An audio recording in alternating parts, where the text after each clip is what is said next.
It's not exactly commonplace for an African leader to resign. This one did. Who is he? The answer may surprise or disappoint you. Keep watching, and this and more will be revealed. Hello, and welcome to my channel. My name is Sotonye Fiesimana. If you're a subscriber, thanks for your support. If you're a returning visitor, I appreciate you dropping by once again. Why not subscribe so that you receive updates of my video uploads? If you're here for the first time, welcome to my channel.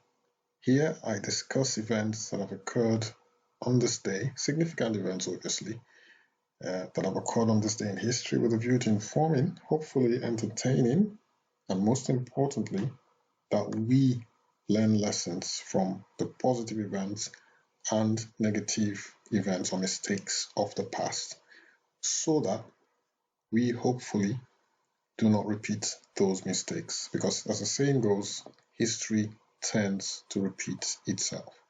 So, boys and girls, ladies and gentlemen, let's get cracking with today's important events as recorded in history.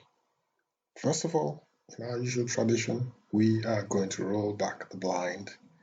This time is to the year 1695. And we're going to reveal the bust of a man called Voltaire. Some of you students of history will have heard of this name before. So Voltaire was a French philosopher and author, born on this day in 1695. Full name, François-Marie Arouet. So his nom de plume is Voltaire, so he's more commonly known as Voltaire. Now, nom de plume is like a ghostwriter, if you like, someone who uses a nickname, for instance, a fancy name. I guess nom de plume would be the literal translation would be fancy. Not 100% sure, but anyway, it's not your real name, A nom de plume is what the writers usually use if they want to hide their identity, that this is, they are the authors of this publication. Okay, so he was a French Enlightenment writer. He was a historian and philosopher, famous for his wit, his criticism of Christianity, especially the Roman Catholic Church, as well as his advocacy of freedom of speech, freedom of religion, and separation of church and state. So Voltaire, born on this day in 1695, he died on the 30th of May 1778 in Paris, France. So born and died in Paris, France. 1783 on this day, the first crewed hot air flight was made by Jean-François Pilâtre de Rozier and François-Laurent, marquis de Hollandaise. So this is a picture of the historic making event on this day, the first crewed hot air balloon flight. It was made between Château de la Muette across the Bois de Boulogne, or Bois, spelled B-O-I-S. So I'm gonna go with Bois de Boulogne, on the edge of Paris, in a balloon made by Joseph-Michel and Jacques-Étienne Montgolfier. Yeah, I did talk about the Montgolfier brothers in one of my previous videos, I believe. If I can find it, I will put a link here. But yeah, the Montgolfier brothers were quite famous at the time as hot air balloon people, if you like. So, or hot air balloon pilots. Okay, let's move on now to the year 1806. This is what I found quite interesting. And it's a bit poignant because in less than 37 days, the United Kingdom will be out of the EU officially. So the Continental System, this was the day in 1806 that the Continental System, which was a blockade designed to close the entire European continent to British trade, was proclaimed when Napoleon issued the Berlin Decree. So I'm chuckling because, again, history repeating itself. You know, how weird is that? So this picture tells, at least, summarizes the whole story. It says pre-continental system. Continental system definition: economic plan to strengthen Europe, weaken Britain by isolating Britain. Napoleon strikes Britain through blockade. Smugglers, uncooperative allies make blockade fail. Okay, Britain responds with its own blockade, led by its stronger navy. That's interesting. So Britain had a stronger navy than France, and they retaliated. And obviously, the rest, as I say, is history. Britain must have prevailed because they got back into the European Union eventually, and now they're leaving again. So 1806. Continental System, which was a blockade designed to close the entire European continent to British trade, was proclaimed when Napoleon issued the Berlin Decree. It didn't work. 1865, Shaw University founded. It's founded in Raleigh, the capital of North Carolina, and Raleigh was founded, the city of Raleigh was founded by an Englishman. I did talk about that again in one of my videos. If I find the video again, the link will be here. If not, just do a search on my videos and you'll find out the video 4 where I talked about Sir Walter Raleigh, who the city of Raleigh, North Carolina was named after. So anyway, this is Shaw University, founded in Raleigh, North Carolina. It's the first historically black university in the South, located in downtown Raleigh.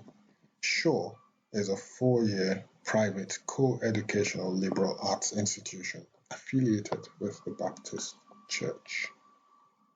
1922, on this day, Rebecca Ann Felton of Georgia, pictured here.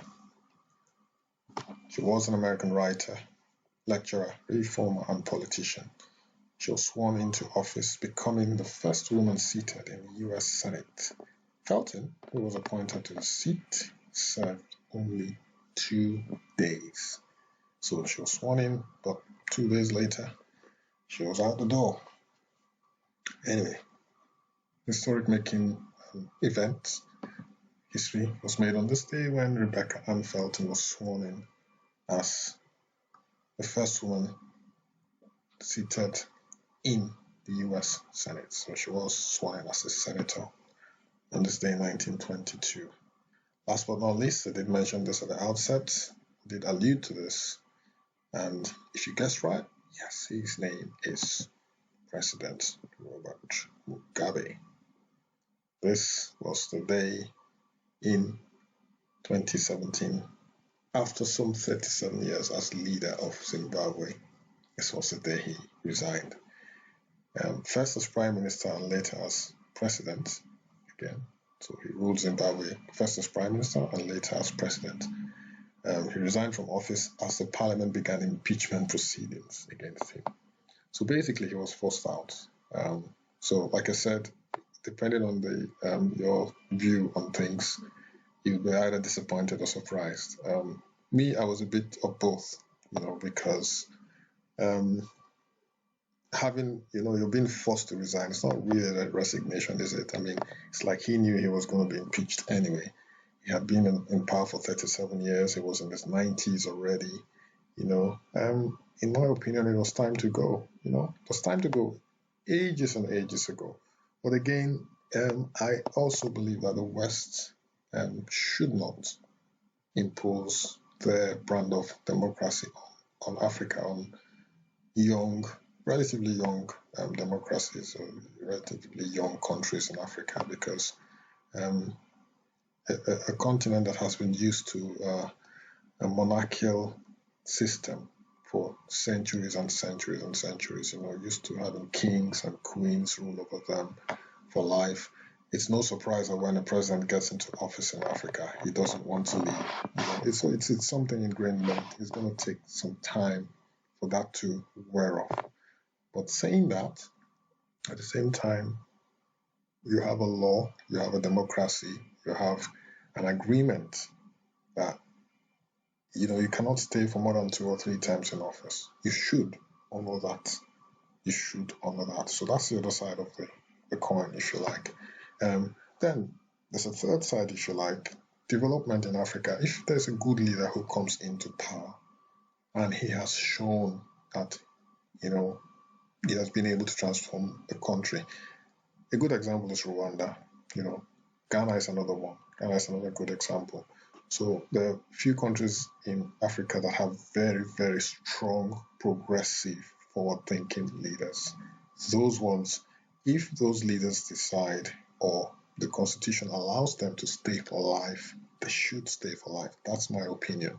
As long as this guy who is in charge is moving things forward. The minute he decides to mess up, it's got his electorate, it's got the people of the country. They'll vote him out and vote somebody else in. But there won't be any good reason for any good leader to be voted out of power. It shouldn't be enshrined in the government to say, oh, you can only be there for 2 terms or 3 terms. As long as you're doing well, elections should be held every 4 or 5 years, depending on the constitution of the country. When the people are fed up, things are not happening, they're going to vote you out. It's only natural. Okay, right, so more pictures of Robert Mugabe before we round up. More pictures and more information about this day. So Robert Mugabe has resigned as president of Zimbabwe after being in power for 37 years. The news has been greeted with joyous celebrations across the country. So this is courtesy of the AFP. Don't know what they are. Alexander Joe Mugabe, Zimbabwe, Africa. So those are tags, I guess. And then this is presumably the day he resigned. The media. This is one microphone. There are 2 microphones there. Come help us, ED. Mugabe, go home and rest. Yeah, he did go home and rest. Eventually passed on. Mugabe resigned. So this is one big Ariana News. You can see all the microphones there. So media outlets excited. The prospect of Mugabe finally resigning. Okay, guys, we'll call it a day on this. Today is Today in History for the 21st of November.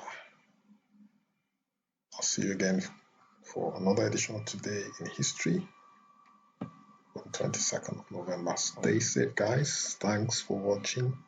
Appreciate your support. Again, don't forget to like, share, and subscribe. See you tomorrow. Bye-bye.